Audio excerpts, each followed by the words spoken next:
Statement 1 allows us to calculate the value of n, and that's the only thing that we don't know. If we know the value of n, of course we can answer the question, and statement 1 allows us to calculate it. And we shouldn't actually sit and calculate it. We should just look at statement 1 and say, hey, I could find the value of n, and if I have the value of n, I can answer the question. Therefore, statement 1 is sufficient on its own, and I can eliminate answer choices B, C, and E.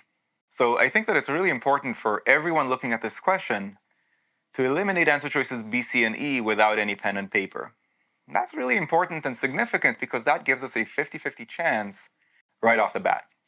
I might not know what greatest common divisor is, but I should still be able to eliminate B, C, and E. So now that we've got that out of the way, let's evaluate statement 2 on its own. Statement 2 tells us that the greatest common divisor of 24 and n is 12. So what can I infer from that? Well, n could be 12. It's not going to be any factor of 12. It's not going to be 1 or 2 or 3 or 4 or 6, because if it was, well, then that would be the greatest common factor. But no, it's 12. So n is at least 12. It's not 24, because if n was 24, well, then the greatest common divisor would be 24. So it's not 24. It could be 12, or it could be any multiple of 12 that doesn't include an extra 2. Why am I talking about an extra 2?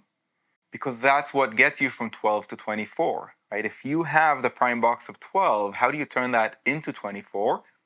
You give the prime box another 2. Now, if I give the prime box of 12 another 2, and we're talking about n here, right? So if n has the prime box of 12 and another factor of 2, well, then statement 2 is lying, because statement 2 said the greatest common divisor of 24 and n is 12. So n definitely doesn't have an extra 2 above and beyond the prime box of 12, but it could have literally any other prime number within that prime box, and as many of that prime number as you want. So to recap all of that, what is statement 2 really telling us? It's telling us the following. The prime box of n has exactly 2 2's, right? So it's 2 squared. It has at least a single 3, may have more than one 3, but at least a single 3. And it may or may not have any other primes. So as many or as few 5s, 7s, 11s, 13s, and so on as you could possibly want. That's what we know about n. So I think it's important to realize statement 2 narrows down the possibilities for n, but not that much. Like, we still have an infinite number of possible values for n. So because of that, if the question was asking for the value of n, I'd just go ahead and pick A and move on, because there's an infinite number of possible values for n based on statement 2. But the question is not asking for the value of n.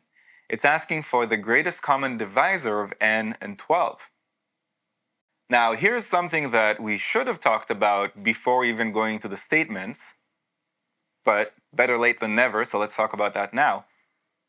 What could be the greatest common divisor of n and 12? If it's a common divisor, well, then it has to be a divisor of 12.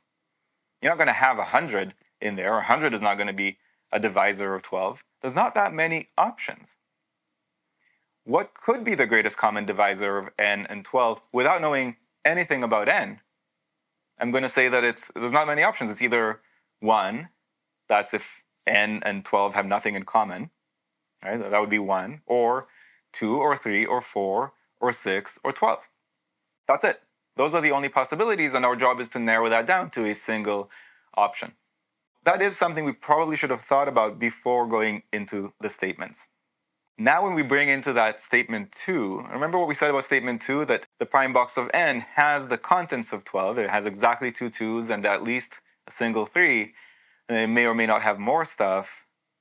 Well, if n has the contents of 12, that means n is at least 12, and therefore the greatest common divisor of n and 12 is going to be 12, because n is a multiple of 12. So 12 is a divisor of n, and 12 is a divisor of 12, and can't be any more than that within 12. So the greatest common divisor of n and 12 is 12. So it turns out that each of these statements is sufficient on its own. So we should pick D and move on to the next question. If you found this video useful, go to quantreasoning.com for a lot more where that came from. You should also click that like button and let me know in the comments below what you'd like me to make future videos about. And of course, if you haven't yet subscribed, go ahead and do that and click that bell below so you get notified about future videos. See you next time.